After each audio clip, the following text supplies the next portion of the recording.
Taking his 2024 campaign message to South Carolina over the weekend as he works to shore up support, especially among black voters ahead of the Democratic primary there. The president ratcheted up his attacks on his likely November opponent, Donald Trump, with a series of harsh criticism.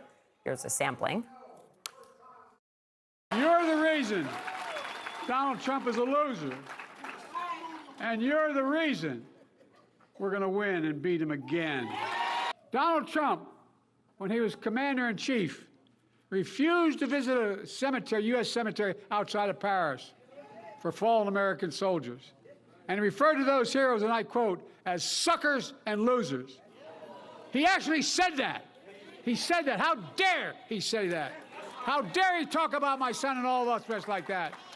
Look, I call them patriots and heroes. The only loser I see is Donald Trump. How can anyone, especially a former president, wish for an economic crash that would devastate millions of Americans? There are only two presidents in American history who left office with fewer jobs than they took office. Herbert Hoover and, yes, Donald Herbert Hoover Trump. Have you noticed? He's a little confused these days.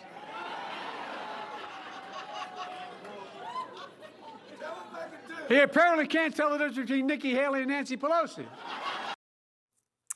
Well, you heard it there. Joining us now is Congressman Ro Khanna, Democrat from California. He, of course, campaigned with the president this weekend in South Carolina. A real change in tone, really stepping it up against the former president. Let's start with one of his goals there in the state is obviously to increase support where he's seen softness this time around among black voters. You've seen the numbers. I don't have to repeat them for you. He's especially seeing softness with younger black voters. What should he do differently to try to ensure that that critical base is behind him? Well, first of all, the president brought the House down on Saturday night. This is the first time that he's really drawn a contrast with Donald Trump. And it was very effective to say that he has delivered for working and middle-class Americans. Donald Trump's economy lost jobs, was just tax cuts for the very wealthy. Jim Clyburn also made one of the best cases for the president's reelection, and that was being very specific of what he's done in forgiving student loans and funding for infrastructure and how he's helped communities, and we need to do more of that. One of the things we did see was, once again, protesters interrupting the president at times this weekend in South Carolina, their opposition to how Israel is handling its war against Hamas, the Palestinian civilian victims, and the president's refusal to call for a ceasefire. That was really interesting over the weekend. The New York Times talked to a number of black pastors. They're reporting more than 1,000 black pastors are calling on Biden to push for a ceasefire. Let me just read you some of the reasoning why, Congressman.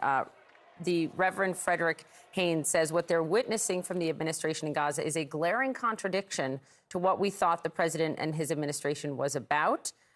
Reverend Cynthia Hale from Georgia says we see them, meaning Palestinian civilians in Gaza, as part of us. They are oppressed people. We are oppressed people.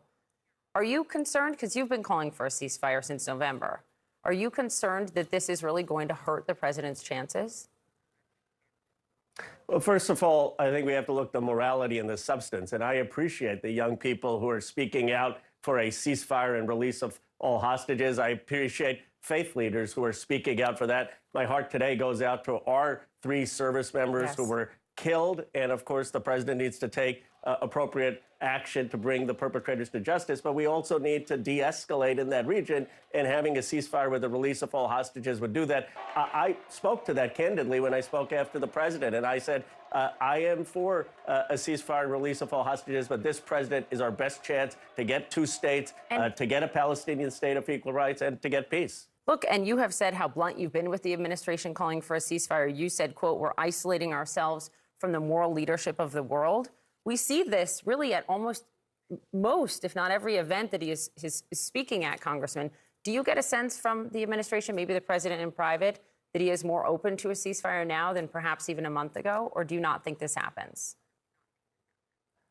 Well, I certainly don't want to speak for the president in terms of his policy, but I will say this in my conversations with him and the White House, that he understands the pain and the anger of young people at what's going on. He understands the devastation taking place in Gaza with over 20,000 killed, homes destroyed, and the humanitarian crisis. And he's committed to trying to bring peace in the region. And I applaud young people. Some people in my party say, oh, why are they coming out? It's a political event.